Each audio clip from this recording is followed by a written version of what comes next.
आज बातम्या.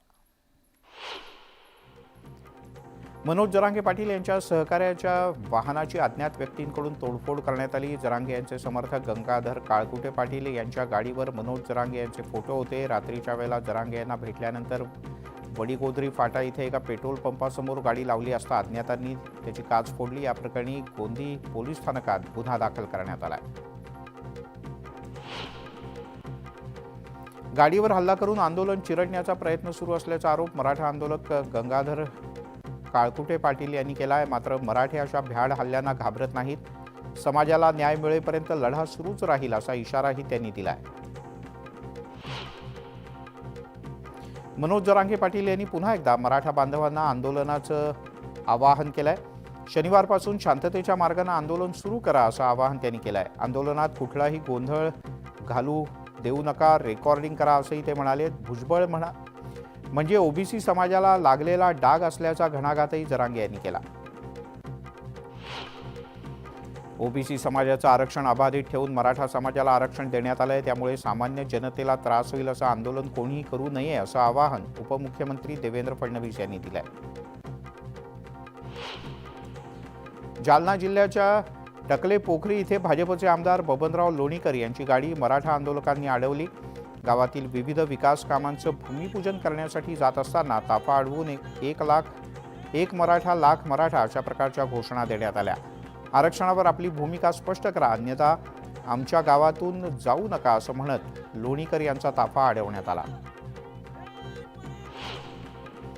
पंकज भुजबळ यांना अडवणारे लोक कोण होते, काय होते हे बघितलं पाहिजे. मराठा समाजाचे लोक होते का हेही पोलिसांनी तपासावं. भुजबळ कुटुंबीय आले तर मारा असंही म्हटलं यापैकी आंदोलकांनी. मात्र भुजबळ कुटुंबीय घाबरत नाहीत. शिवसेना राष्ट्रवादी काँग्रेसमध्ये काम केलेलं आहे, घाबरणार नाही असा हल्ला मंत्री छगन भुजबळ यांनी केला. पंकज भुजबळ यांच्या विरोधात मराठा समाजाकडून करण्यात आलेल्या आंदोलनामुळे ओबीसी समाज आक्रमक झालाय. मालेगाव तालुका पोलीस स्टेशनच्या समोर आंदोलन करत धमकी देणाऱ्यांवर कारवाई करावी अशी मागणी ओबीसी समाजाच्या वतीनं करण्यात आली. अंतरवाली सराटी दगडफेक प्रकरणी मोठी बातमी समोर आली आहे. मनोज जरांगे आणि राजेश टोपे यांनी अंतरवाली सराटीतल्या आंदोलनादरम्यान दगडफेक करायला सांगितलं होतं असा गंभीर आरोप जरांगे पाटील यांचे सहकारी बाबूराव वाळेकर यांनी केला. आगामी निवडणुकांच्या अनुषंगानं वातावरण खराब करण्याचा प्रयत्न केला जातोय. जरांगे यांना कोण चुकीचा सल्ला देतोय हे जास्त काळ लपून राहणार नाही, ते समोर येईलच असं म्हणत भुजबळ यांनी जरांगे यांच्यावर निशाणा साधला. स्वतंत्र आरक्षण मिळाल्यानंतरही गाड्या अडवणं योग्य नाही असा इशारा भुजबळ यांनी जरांगे यांना दिलाय.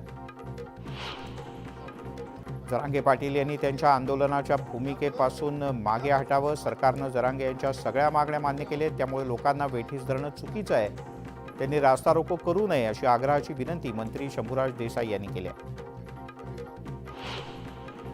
पंढरपुरात मराठा समाज आक्रमक झाल्याचं पाहायला मिळालं. विकास कामांचं लोकार्पण सुरू असताना मंत्री चंद्रकांत पाटील यांना घेराव घालत मराठा समाजाच्या वतीनं जोरदार घोषणाबाजी करण्यात आली. राष्ट्रवादी शरदचंद्र पवार या पक्षाला नवं निवडणूक चिन्ह मिळालंय. निवडणूक आयोगानं तुतारी हे चिन्ह त्यांना दिलंय. शरद पवार यांच्या गटाकडून पक्षाच्या नव्या नावाचं आणि चिन्हाचे 3 पर्याय देण्यात आले होते. यानंतर तुतारी हे चिन्ह शरद पवार यांच्या पक्षाला देण्यात आलं. शरद पवार गटाला तुतारी पक्षचिन्ह दिल्यानंतर आता चिन्हाचा प्रचार करण्यासाठी विशेष मोहीम आखली जाणार आहे. शनिवारी रायगडावर शरद पवार यांच्या उपस्थितीत तुतारी पक्षाचं चिन्ह हे धारण करून त्याचं एक खास अभियान राबवलं जाईल. यानंतर प्रत्येक कार्यालयात शरद पवार गटाचं नवं चिन्ह झळकणार आहे. तुतारी हे चिन्ह मिळाल्यानंतर जळगावमध्ये राष्ट्रवादी काँग्रेस पक्ष शरदचंद्र पवार गटाकडून जोरदार जल्लोष करण्यात आला. यावेळेला पेढे वाटत फटाके फोडून कार्यकर्त्यांनी आनंद व्यक्त केला. राष्ट्रवादी शरदचंद्र पवार पक्षाला नवनिवडणूक चिन्ह मिळाल्यानंतर मंत्री अनिल पाटील यांनी खोचक टोला लगावलाय. तुतारी ही फक्त स्टेजवरच्या काही मान्यवरांच्या स्वागतापुरतीच मर्यादित असते असं त्यांनी म्हटलंय. तुतारी हे चिन्ह घेऊन आम्ही जनतेसमोर जाणार आहोत. ज्या व्यक्तीनं घर बांधलं त्याच व्यक्तीला घराच्या बाहेर काढलं.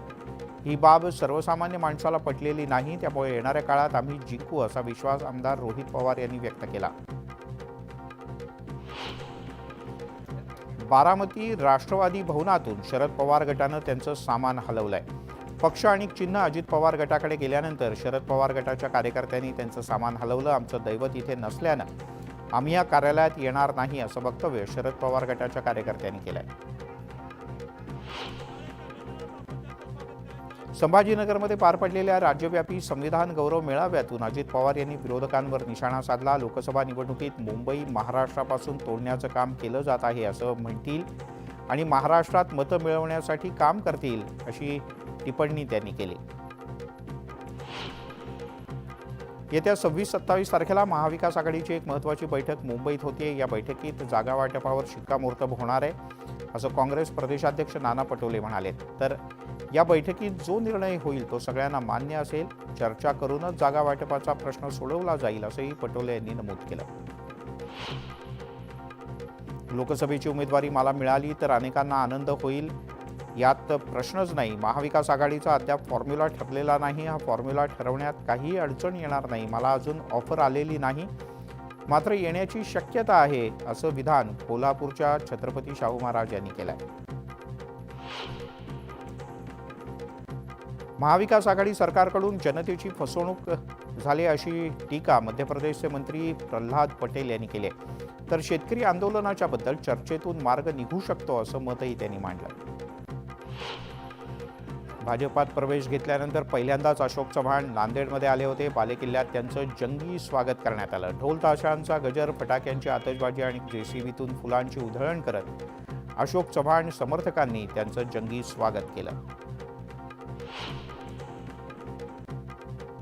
समर्थकांचं प्रेम पाहून आपण भारावून गेलो, आपल्याला गहिवरून आलं असं अशोक चव्हाण म्हणाले. विकसित राज्य, विकसित नांदेड हा माझा अजेंडा असून नांदेडमध्ये निश्चितपणे भाजपची ताकद वाढेल असा विश्वास त्यांनी व्यक्त केला.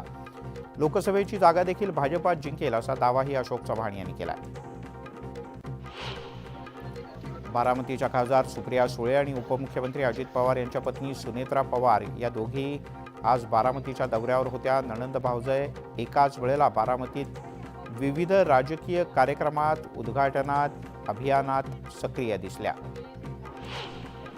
सुप्रिया सुळे बारामतीच्या दौऱ्यावर आहेत. यावेळेला सकाळपासूनच त्यांनी कामाला सुरुवात केली. मतदारसंघातल्या नागरिकांच्या भेटीगाठी घेत त्यांच्या समस्या जाणून घेतल्या. शहरातल्या स्वच्छता अभियानात त्या काही काळ सहभागी झाल्या. उपमुख्यमंत्री अजित पवार यांच्या पत्नी सुनेत्रा पवार यांना बारामती लोकसभेची जागा महायुतीकडून जवळपास निश्चित मानली जाते. यानंतर त्यांनी कामाचा शुभारंभ केला. बारामतीतल्या सूर्यनगरी परिसरात पालिकेच्या वतीनं 2,95,00,000 रुपयाच्या कामाचं रस्त्याचं भूमिपूजन सुनेत्रा पवार यांच्या हस्ते करण्यात आलं. सुनेत्रा पवार यांनी बारामती लोकसभा मतदारसंघ पिंजून काढायला सुरुवात केली. अखिल बारामती लोहार समाज श्री विश्वकर्मा जयंती उत्सवाला प्रमुख पाहुणे म्हणून सुनेत्रा पवार या उपस्थित होत्या. यावेळी बोलताना सुनेत्रा पवार यांनी काहीशी भावनिक साथ घातली. जळगाव जिल्ह्यातील रावेर लोकसभा मतदारसंघ पुन्हा एकदा काँग्रेसनं त्यावर दावा केलाय. मुक्ताईनगरमध्ये पत्रकार परिषद घेत डॉक्टर जगदीश पाटील यांनी रावेर लोकसभेची जागा लढवण्याची इच्छा बोलून दाखवली. छत्रपती संभाजीनगर जिल्हा परिषदेत बैठक घेत केंद्रीय राज्यमंत्री डॉक्टर भागवत कराड यांच्याकडून लखपती दीदी या योजनेच्या कामकाजाचा आढावा घेण्यात आला. या बैठकीत विविध योजनांची माहिती देतानाच या योजनेची ओळख, प्रशिक्षण आणि क्षमता बांधणी याबद्दलही मार्गदर्शन करण्यात आलं. छत्रपती संभाजीनगरच्या गंगापूर इथे पुण्यश्लोक अहिल्यादेवी होळकर यांच्या पूर्णाकृती पुतळ्याचं अनावरण झालं. उपमुख्यमंत्री अजित पवार यांच्या हस्ते या पुतळ्याचं अनावरण करण्यात आलं. सांगलीतील शिराळ्यात चंद्रशेखर बावनकुळे यांचं जंगी स्वागत करण्यात आलं. यावेळेला शहरातून भव्य बाईक रॅली काढण्यात आली. लोकसभा निवडणुकीच्या पार्श्वभूमीवर बावनकुळे यांनी कार्यकर्त्यांशी संवाद साधत मतदारसंघाचा आढावा घेतला. इस्लामपूरमध्ये शेतकऱ्यांच्या प्रश्नावर शेतकरी कामगार परिषदेचं आयोजन करण्यात आलं. या परिषदेमध्ये महायुतीमधील सर्व घटक पक्षांच्या माध्यमातून शेतकऱ्यांच्या प्रश्नावर चर्चा होणार आहे. स्वामीनाथन आयोगाच्या शिफारसींची अंमलबजावणी करावी, शेतमालाला योग्य हमीभाव द्यावा या मागणीसाठी कम्युनिस्ट पक्षाच्या वतीनं एक पायी मोर्चा काढण्यात येत आला. हा पायी मोर्चा चांदवडहून नाशिक जिल्हाधिकारी कार्यालयाकडे निघालाय. बीडच्या स्वामी रामानंद तीर्थ शासकीय वैद्यकीय महाविद्यालय आणि ग्रामीण रुग्णालयातील 205 निवासी डॉक्टरांनी संप पुकारलाय. विविध प्रलंबित मागण्यांसाठी संप करण्यात येत असून या संपामुळे आरोग्य सेवेवर मोठा परिणाम होताना दिसतोय. चंद्रपुरात शासकीय वैद्यकीय महाविद्यालयाचे निवासी डॉक्टर्स विविध न्याय्य मागण्यांसाठी संपावर गेले. सरकारनं दिलेली आश्वासनं पूर्ण न केल्यानं संघटनेनं संपाचा हत्यार उगारलाय. मागण्या मान्य न झाल्यास आंदोलन तीव्र करण्याचा इशारा देण्यात आलाय. शेकडो आदिवासी बांधवांनी अमरावती विभागीय आयुक्त कार्यालयावर मोर्चा काढला. आदिवासी नृत्य सादर करत हक्काच्या जमिनी मिळवून देण्याची मागणी आदिवासी समाजानं केली. यावेळी प्रशासनाच्या विरोधात जोरदार घोषणाबाजी करण्यात आली. सोलापूरच्या सिव्हिल रुग्णालयातील निवासी डॉक्टरांनी बेमुदत संप पुकारला. डी ब्लॉक समोर निवासी डॉक्टरांचं आंदोलन सुरू झालं. इथली रुग्णसेवा उद्यापासून विस्कळीत होण्याची शक्यता आहे.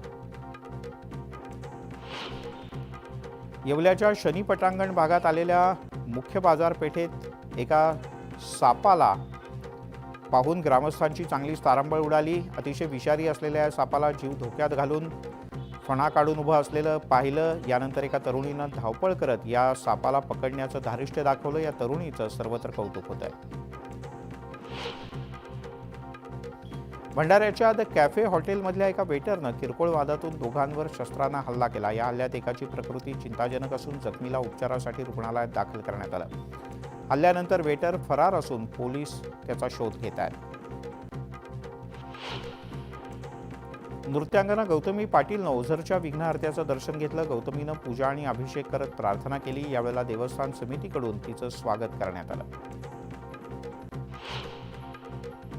म्हाडा कोकण मंडळाच्या 5311 घरांसाठी येत्या शनिवारी सोडत जाहीर होणार आहे. मुख्यमंत्री एकनाथ शिंदे यांच्या हस्ते ही सोडत काढण्यात येईल. ठाण्यातल्या राम गणेश गडकरी नाट्यगृहात ही सोडत होणार आहे. मध्य रेल्वेवर 10 जलद गाड्यांच्या फेऱ्या वाढवण्याचं नियोजन सुरू आहे. दादर स्थानकातून कल्याणच्या दिशेनं या फेऱ्या वाढवल्या जातील. प्रवाशांची वाढती संख्या लक्षात घेता ही उपाययोजना केली जाते.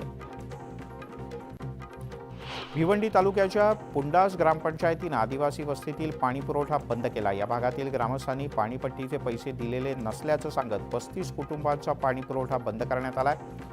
दरम्यान संतप्त महिलांनी गटविकास अधिकारी कार्यालयावर हंडा मोर्चा काढला आणि पाणीपुरवठा तातडीनं सुरळीत करा अशी मागणी केली.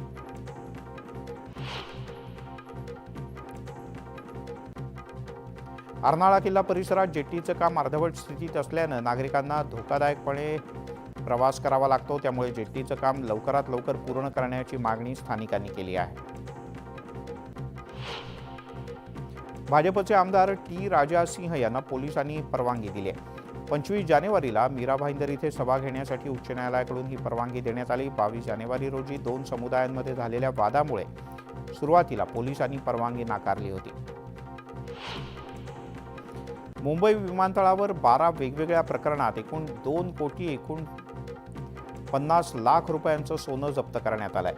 कस्टम विभागाच्या वतीनं ही कारवाई करण्यात आली. 4.5 किलो सोनं जप्त करण्यात आलं आहे. इंस्टाग्रामवर रील शूट केल्यानंतर तरुणानं खाडीमध्ये उडी घेतली.